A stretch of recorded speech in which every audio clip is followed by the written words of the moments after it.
ఈ వీడియోని నేను ముందుగా ఒక చిన్న ఎగ్జాంపుల్ తో స్టార్ట్ చేయబోతున్నాను. That be very interesting. ఈ ఎగ్జాంపుల్లో మామిడి చెట్టు అండ్ మామిడి పళ్ళే మెయిన్ రోల్ అన్నమాట.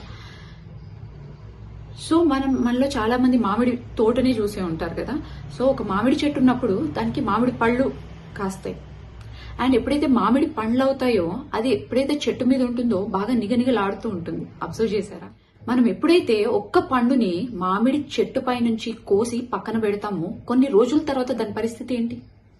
అది డెటిరియారేట్ అవుతుంది. అంటే ఇట్లా స్క్వీజ్ అవుతుంది కదా, ముడుచుకుపోతుంది.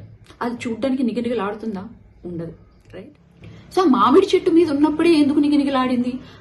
కోసి పక్కన పాడేసిన తర్వాత, పక్కన పెట్టిన తర్వాత ఎందుకు అలా పీక్కుపోయినట్టయింది? ఎందుకంటే ఎప్పుడైతే ఆ చెట్టు మీద ఉందో ఆ చెట్టు యొక్క బలంని, ఎనర్జీని అది తీసుకుంటుంది. కాబట్టి ఆ పండు అనేది మంచిగా షైనింగ్ గా నిగనిగలాడుతూ